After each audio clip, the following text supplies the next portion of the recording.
Olá, seja muito bem-vindo, seja muito bem-vinda. Eu sou a Gabriela Varelli, esse é o Videocast em Detalhes. Aqui sempre com um convidado, com uma convidada, a gente analisa uma temática, uma notícia importante do dia ou do momento. Hoje eu converso com a doutora Denir Carruesco, que é desembargadora do Tribunal Regional do Trabalho da 23ª Região e magistrada de carreira há mais de 30 anos. Vou trazer um pouco um perfil da doutora Denir. Ela é brasileira, nascida na zona rural do município de Santa Cruz do Monte Castelo, no Paraná. A doutora Denir é filha de uma boia fria e de um trabalhador rural, a dona Geralda e o seu Selvino, e nenhum deles frequentou a escola formal. A Denir também é uma mulher negra, estudou em escolas públicas, assim como eu também. Começou o funcionalismo público aos 18 anos de idade, depois de ser aprovada num concurso público junto ao Tribunal de Justiça do Estado de Mato Grosso do Sul. E diversas entidades ligadas ao judiciário, legislativo, executivo também já indicaram a Denir, além da OAB de Rondonópolis, como uma possível, né, para ocupar a vaga como uma ministra do Supremo Tribunal Federal. É o que a gente gostaria de ver, uma mulher negra no Supremo, e é isso que a gente discute agora com a Denir. Doutora, muito obrigada por aceitar nosso convite, foi um prazer, é um prazer receber a senhora aqui no Em Detalhes. Olá, Gabi, o prazer é todo meu, é uma honra ser convidada para participar do teu programa e eu venho aqui com muita satisfação porque a gente vai tratar de um tema que supera nós todos, é uma causa, né, que é uma causa de toda uma nação. Muitíssimo obrigada pelo convite. Imagina, a gente que agradece, doutora. Eu vou começar pela notícia mais recente que a gente tem até o momento, em relação a essa história, né, da escolha de uma mulher negra para a corte.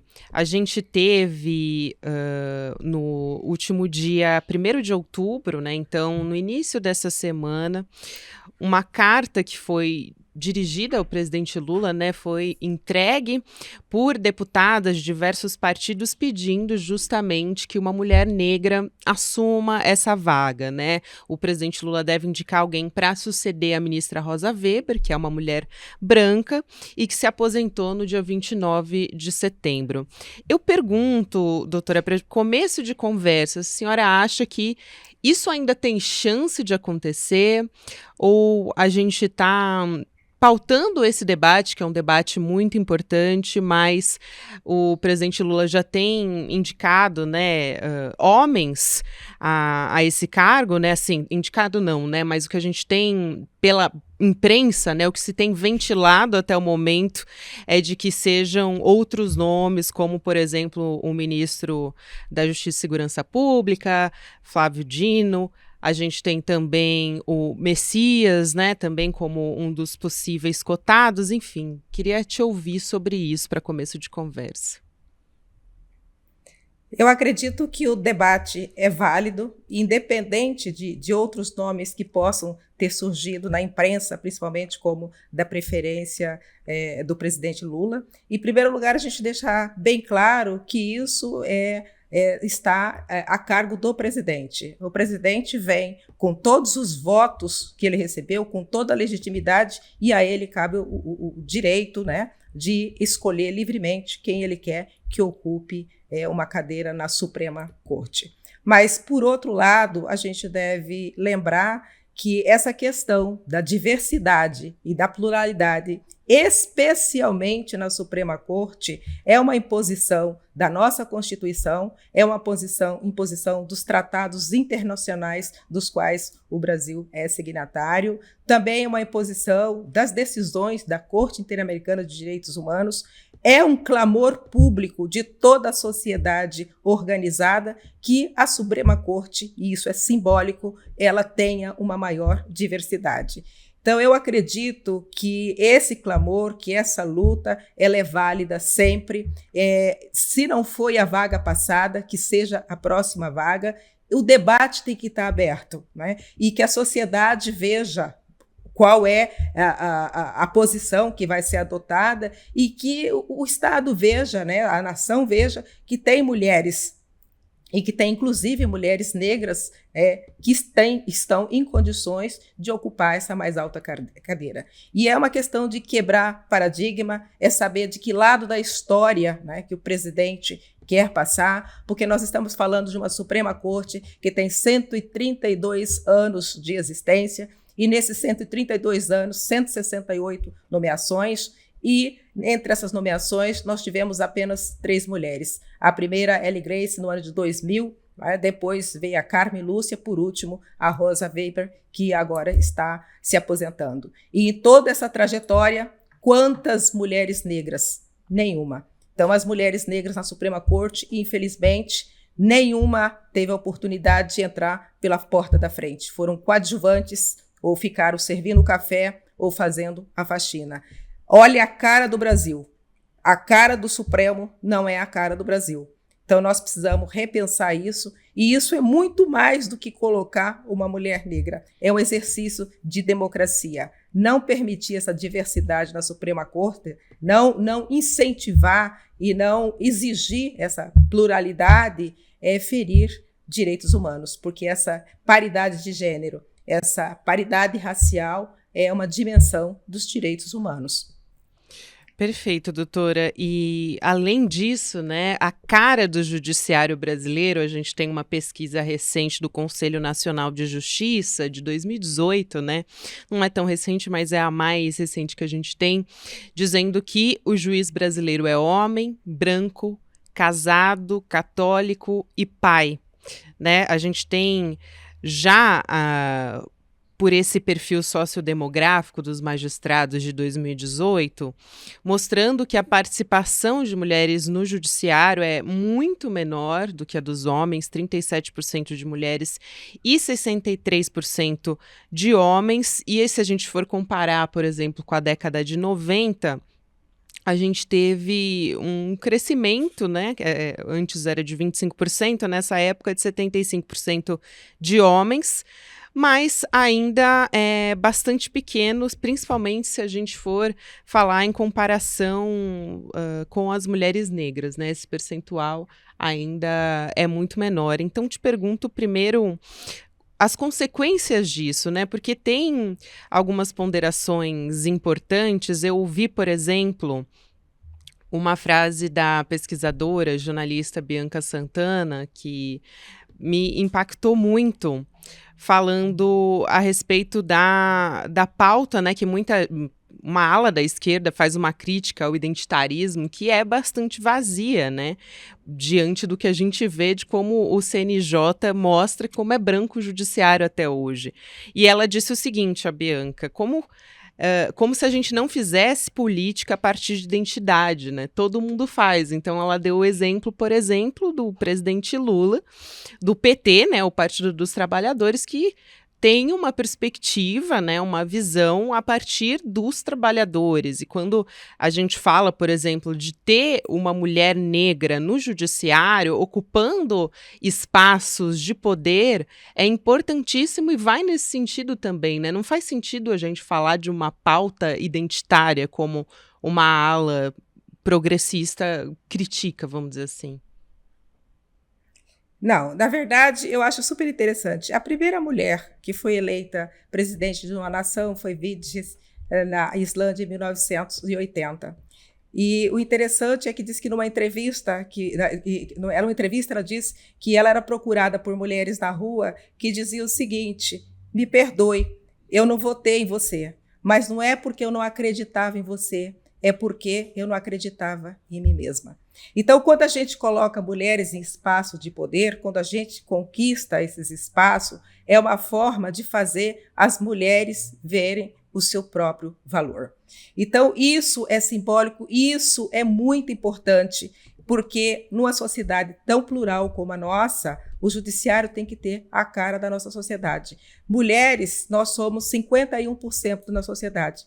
E quando a gente analisa, por exemplo, os tribunais superiores, mulheres não chegam a 20%. E é muito interessante porque quando se trata de concurso público, que vai analisar ali o mérito, as mulheres estão até alcançando, né, estão chegando perto da paridade. Mas, quando chega nos tribunais superiores, que não depende de ver a capacidade, aí você vê o preconceito enorme. Por que que nos tribunais superiores a gente tem apenas 19% de mulheres? E a gente vai olhar, né, no poder legislativo, vamos ver que a participação das mulheres também é ínfima, essa participação das mulheres nesses órgãos de poder. Eu tive a oportunidade de participar de um evento muito rico em Vila Bela da Santíssima Trindade, que é a terra de Teresa de Benguela, a primeira capital aqui do estado de Mato Grosso. E o que me surpreendeu, apesar de eu ser uma mulher negra e ter toda essa trajetória, eu acabei sendo surpreendida de alguma forma, é que lá estando, as pessoas chegavam até mim, né, para tirar fotografia como se eu fosse uma estrela, e o que as mães faziam, trazer as crianças, e principalmente as crianças negras, para dizer o seguinte: olha, eu nunca vi uma desembargadora negra. E traziam as filhas para tirar foto, para dizer: você também pode chegar lá, você também pode ser uma desembargadora. Então, essa falta de representatividade das mulheres, e aí eu faço o recorte negro, porque a representatividade de mulher negra é menor ainda, causa um dano enorme à sociedade.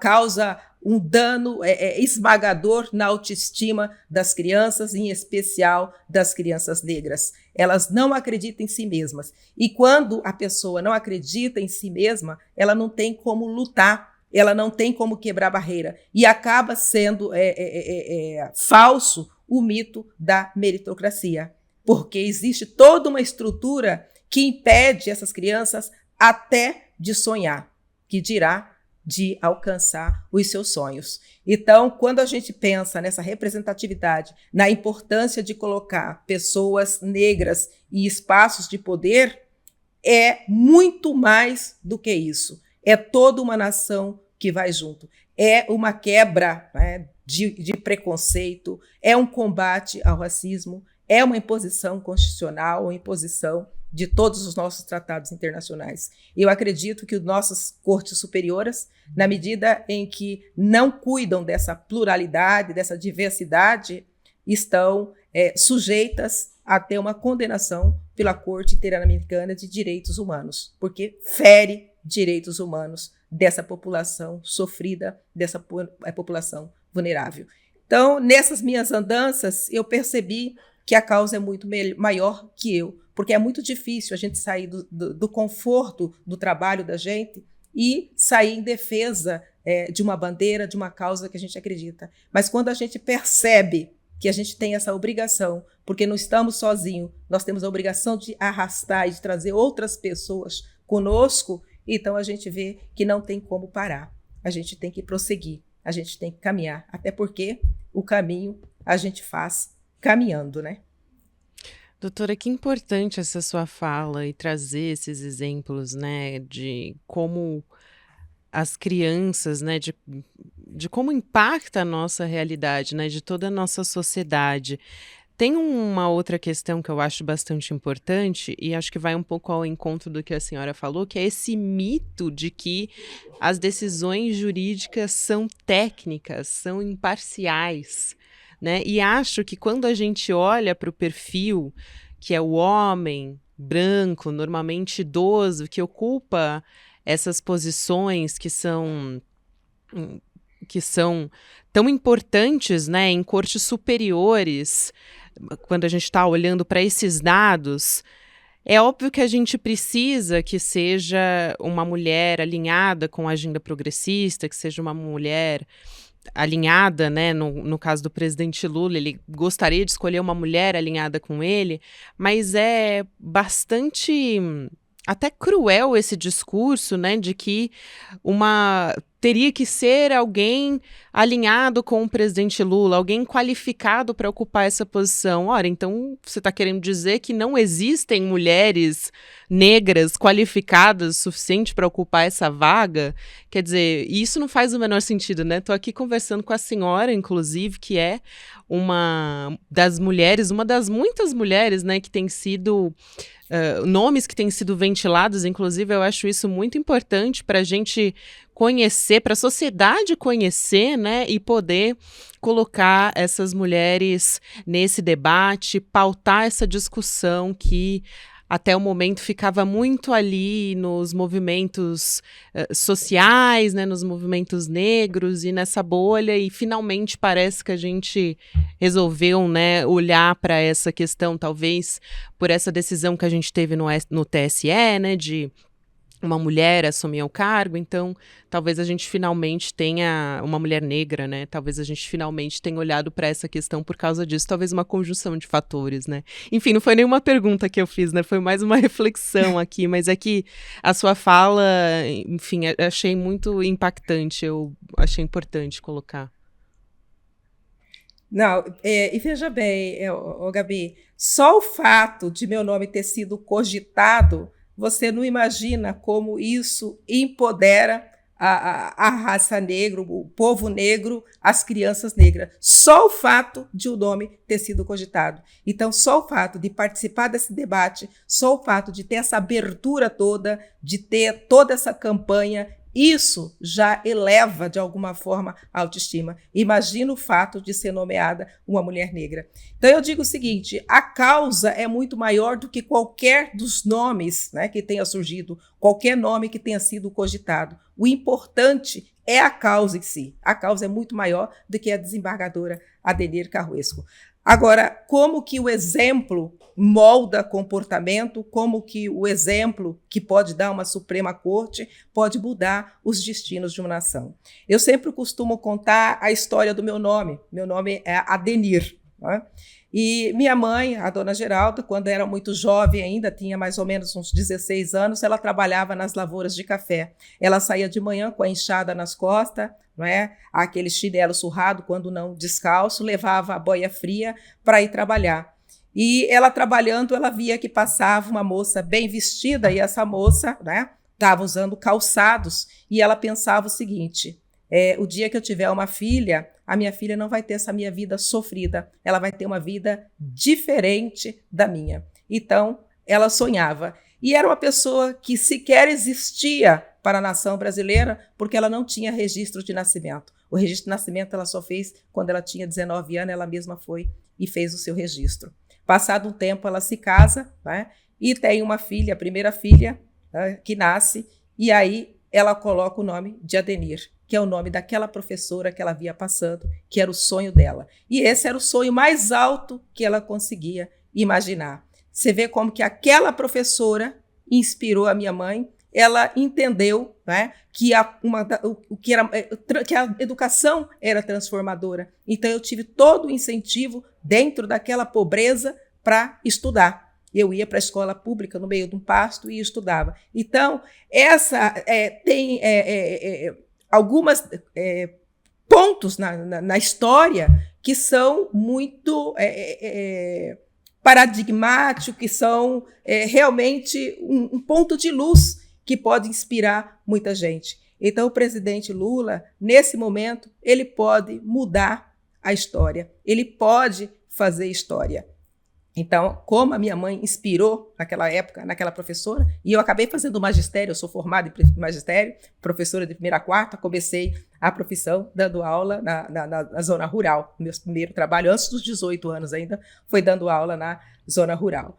Então, imagina o que representa quando você permite que as mulheres, do modo geral, porque as mulheres são subjugadas, tratadas de uma maneira como se fossem inferiores na nossa sociedade, apesar de todos os avanços que nós já tivemos a partir da década de 70, com os movimentos feministas e tudo mais. Mas hoje, na sociedade, a gente ainda enfrenta preconceitos e ainda tem machismo. Agora, quando você faz um recorte étnico, racial, aí você percebe que a sociedade é ainda mais bruta com as mulheres negras, que são as principais vítimas de todo tipo de violência, todo tipo de preconceito. Queremos quebrar essa situação, queremos quebrar esse preconceito? Vamos começar fazendo o que tem que ser feito. Uma mulher negra na Suprema Corte, mulher negra nos altos postos de comando, mulher negra nos tribunais superiores. É uma forma, né, de reconhecimento por tudo que já passou essa gente negra sofrida do país. Nossa, Adenir, obrigada por compartilhar a sua história, a história da sua mãe também, né? Veja aí a importância da ancestralidade também, né? Para que a senhora, para que as crianças possam sonhar hoje, né? A sua mãe sonhou lá atrás. Então, isso é muito importante também, quando a gente fala de representatividade. Eu quero te perguntar o seguinte também. A gente tem aí, mais uma vez eu vou reforçar esses nomes que atualmente estão sendo os 3 principais cotados, vamos dizer assim, para essa vaga, que seriam o ministro da Justiça, Flávio Dino, o presidente do Tribunal de Contas da União, o Bruno Dantas, e também o advogado-geral da União, o Jorge Messias.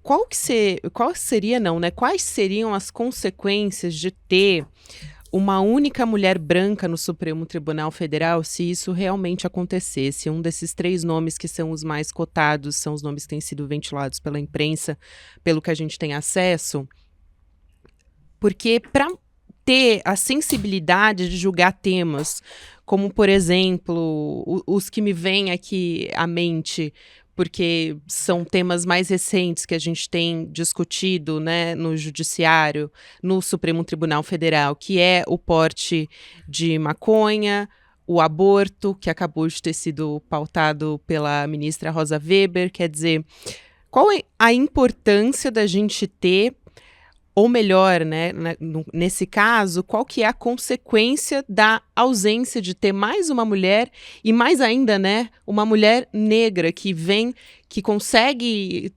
trazer esse olhar que uma mulher branca muitas vezes não tem, né, porque não viveu. Então, ter a sensibilidade de pautar esses temas. Excelente pergunta, Gabi. Em primeiro lugar, eu gostaria de deixar claro o seguinte: Flávio Dino, assim como Bruno Dantas e o Messias, o Flávio Dino, ele inclusive foi magistrado, a gente conhece a história de Flávio Dino, é uma pessoa fantástica, de um conhecimento assim fantástico, uma Sem pessoa dúvida. que tem toda a minha admiração, assim como os outros também, tem toda a minha admiração, altamente qualificados. E quando o meu nome começa a ser cogitado e o nome de outras mulheres negras começa a ser cogitado, na verdade a gente tem que pensar o seguinte: as mulheres negras não estão concorrendo com esses possíveis nomes, com esses nomes que têm sido cogitados. A mulher negra está concorrendo por uma vaga que, na verdade, está reservada para ela pela Constituição Federal, pelos direitos humanos. Então, não atribuir a uma mulher negra uma vaga na Suprema Corte é ferir de morte os direitos humanos. Então, e em relação ao que você diz desses temas sensíveis que estão no tribunal, é importante a diversidade. Por quê? Veja bem, a vivência de um juiz de carreira que julgou na primeira instância, que teve contato com as partes de perto, que conhece todas as dores e o sofrimento do povo que esteve lá na base e seguiu uma carreira para depois ser juiz titular, depois ser desembargador, é uma história que é uma vivência diferenciada de quem atuou só como advogado.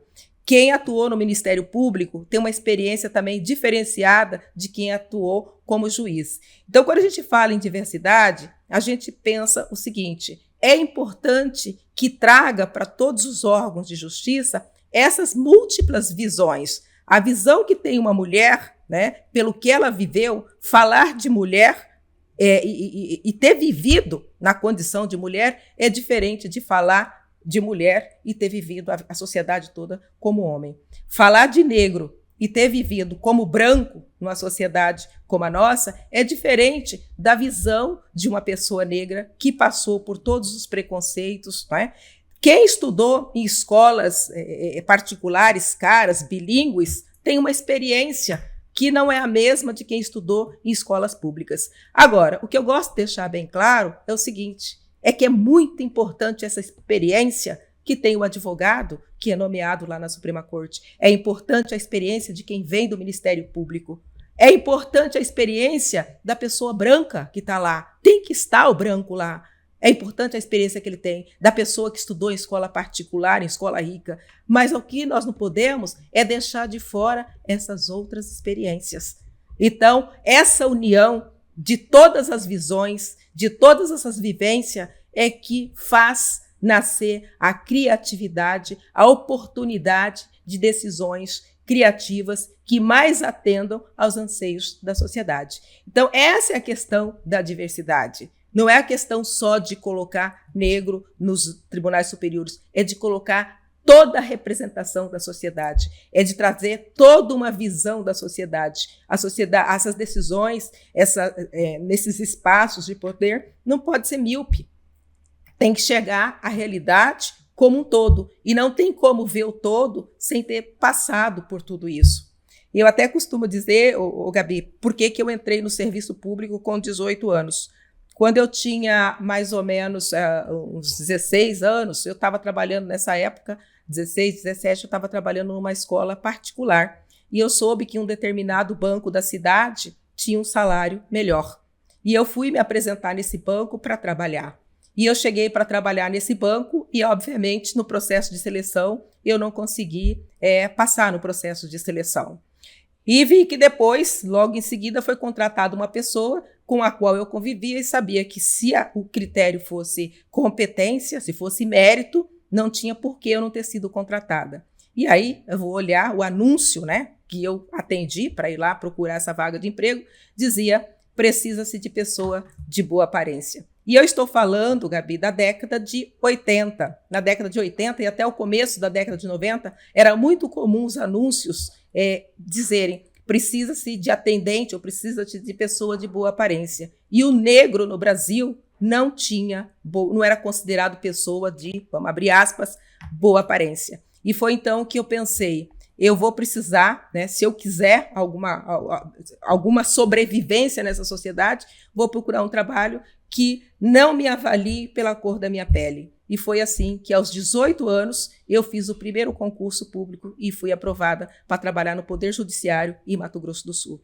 Então, é esse tipo de experiência, Gabi, que eu falo para você que a pessoa precisa ter, né, para colaborar na construção de uma nação que seja mais justa, mais democrática, mais solidária. Nós não podemos desprezar essas experiências. Eu quero na Suprema Corte homens brancos, mulheres brancas. Eu quero na Suprema Corte homens negros, mulheres negras. Eu quero na Suprema Corte que tenha também LGBT lá, representante da categoria. Eu quero que tenha indígena, porque a nossa nação é múltipla. E nós só vamos conseguir construir esse ideal de uma sociedade, né, onde seja boa para que todos vivam, se essa representatividade estiver em todos os órgãos. E está muito difícil de furar essa bolha. Está muito difícil de vencer essa barreira. Eu cheguei até aqui, me considero uma vencedora, mas quando eu olho para o lado, eu vejo que muita gente não veio comigo. As pessoas da minha idade, da minha família, os que vieram depois até conseguiram fazer curso superior, mas da minha idade são todas empregadas domésticas. Eu consegui furar a bolha, mas eu sou a exceção que confirma a regra. É porque as mulheres negras sempre continuam, né, inclusive despontando nos piores índices do nosso país, né, ganhando menos, sofrendo mais preconceito, maioria nos presídios femininos, a maioria são mães solo, né? Quando a gente olha para a parcela de mãe solo, a maioria são mulheres negras. Quando a gente olha para os índices de violência no Brasil, são as mães, né? As mulheres pretas que mais choram pela perda dos seus filhos. Então, tudo isso, quando a gente fala de sensibilização, né, para essa pauta, por exemplo, a gente falou do porte de maconha, a gente sabe que o porte, né, de maconha em menor quantidade, ele é levado em consideração quando o policial vai avaliar pela cor da pele ou por onde essa pessoa mora, né, pela classe social dessa pessoa. Então, tudo isso é levado em consideração quando a gente tem uma representação de uma pessoa que possa estar nessa posição dessas tomadas de decisões, né, doutora? Aí eu pergunto também, nesse momento, qual é a maneira mais efetiva, talvez, de se pressionar o presidente Lula, porque sim, a gente está falando, inclusive, de um governo progressista em que isso pode acontecer, né? O diálogo acontece, diferentemente do que a gente teve nos 4 anos de governo Bolsonaro, por exemplo, a gente provavelmente nem estaria aqui tendo essa conversa, né? Então, qual é a maneira que a gente pode ter hoje, para fechar a nossa conversa, de pressionar o presidente Lula por essa escolha, ou ao menos por ouvir essas mulheres, né? Para se abrir o diálogo com essas mulheres? Olha só que interessante. Eu me lembro bem que eu era criança ainda, em 1977. Geralmente a gente tem, na vida a gente teve pessoas que nos ajudaram e que nos mostraram o caminho, que disseram: vá, você vale, você é linda, você é inteligente. Sempre a gente precisa dessas inspirações, né? E as minhas inspirações nessa idade de adolescência aí vieram de um professor. E eu questionava o professor, né, falava o seguinte: professor, mas todo ano eu vejo falar que o Brasil é um país em desenvolvimento, e esse país não se desenvolve nunca, esse país não muda, né? A gente queria ver um país diferente. E aí nós estávamos no ano de 1977 e esse professor falou o seguinte: anota um nome. Aí eu peguei para anotar, ele falou assim, falou o nome do presidente Lula, Luiz Inácio, que na época era presidente do sindicato. Ele falou assim: este é o nome que vai mudar o Brasil. Naquela época ele disse isso. E, lógico, passaram-se anos, teve o governo aí tudo, e eu acho que interessante que a gente está agora, nesse momento, com o governo Lula, debatendo um tema que é, assim, super importante. Eu acho que a melhor forma de pressionar, né, e vamos colocar pressionar no bom sentido, é trazer esse debate, é esse programa como o seu, a gente falar das necessidades, é ouvir o povo negro, é os movimentos sociais se organizarem, é chegar até o Congresso, quiçá, né, subir a rampa do Congresso e sensibilizar o presidente Lula. O presidente Lula é uma pessoa que tem essa veia especial, ele é um presidente que tem essa sensibilidade, e eu acredito que o presidente Lula não vai fechar os olhos a essa demanda que é da nação. E desde 1977, a gente sempre aguarda que o Brasil possa ser um país desenvolvido, não dizer mais um país em desenvolvimento. E eu acho que um passo grande para isso, para resgate, né, de tudo isso, é a nomeação de uma mulher negra. Não precisa ser a desembargadora Adenir Carrasco, mas que seja uma mulher negra na Suprema Corte, para que o povo brasileiro possa se orgulhar e se sentir representado na mais alta corte. Doutora desembargadora do Tribunal Regional do Trabalho da 23ª Região, magistrada de carreira há mais de 30 anos, a doutora Adenir Carrasco.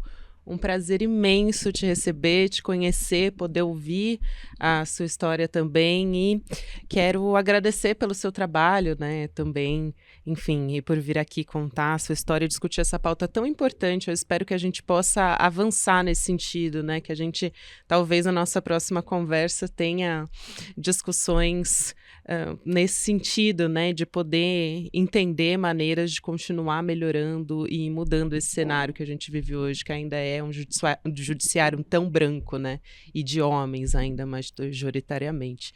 Então, quero te deixar um grande abraço. Muito obrigada, doutora, por aceitar nosso convite.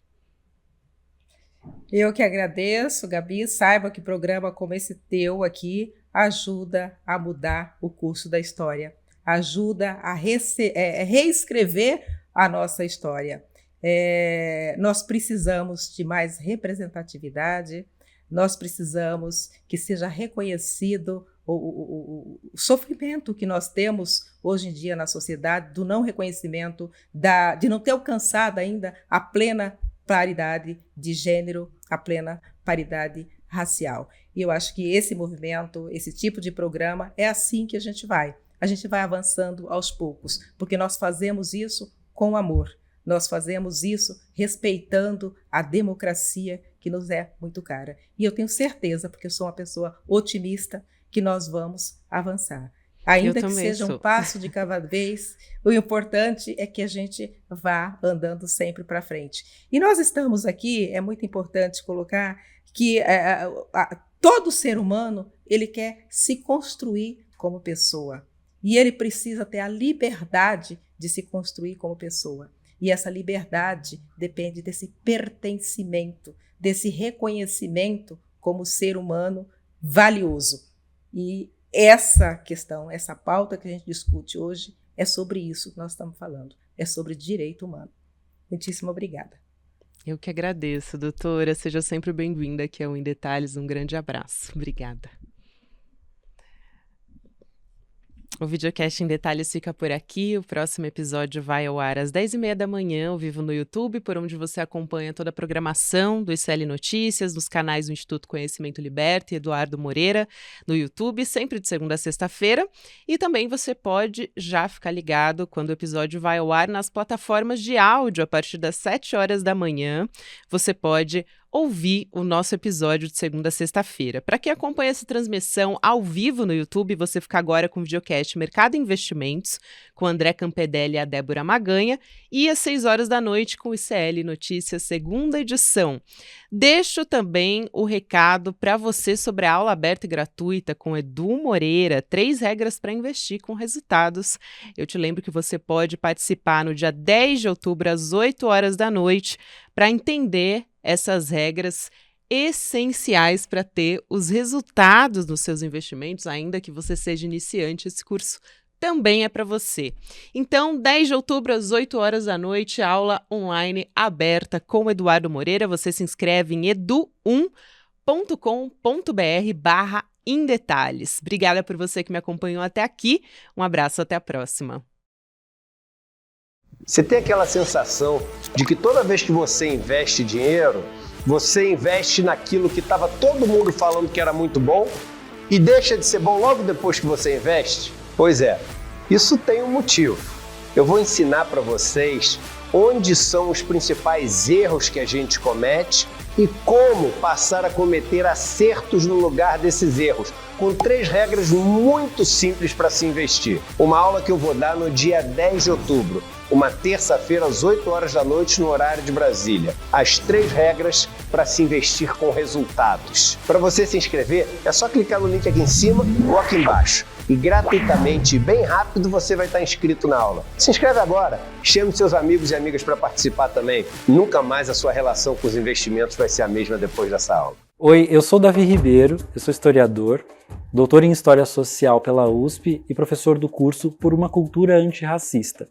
Um curso no qual você vai conversar comigo sobre como as comunidades indígenas e quilombolas, em especial os Guarani-Mbiá e os povos do Vale do Rio Ribeira de Iguape, têm usado a cultura, têm articulado a cultura como uma estratégia para lutar por outros direitos, como os direitos territoriais e o direito à narrativa, ou seja, falar sobre si próprios. Nesse curso, a gente consegue entender melhor de que forma a descolonização pode ser feita e de como estratégias de reparação também podem ser construídas pela sociedade como um todo e também pelo Estado brasileiro.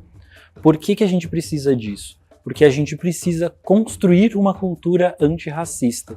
Porque a cultura ela foi uma das áreas mais mobilizadas há séculos para construir uma noção de quem está acima e quem está abaixo em termos de humanidade. Então, para a gente poder superar essa história, essa narrativa, essa desumanização promovida pelo colonialismo e pela escravidão, a gente precisa construir essa cultura antirracista e nada mais, nada melhor do que essas populações indígenas e quilombolas para nos ensinarem que caminho seguir e de que forma isso pode ser construído. Se inscreve aqui no ICL e tem acesso a esse curso e a diversos outros cursos que vão te ajudar a refletir sobre diversos assuntos, diversas questões que são muito importantes para a gente construir uma sociedade mais justa, mais igualitária, mais humana.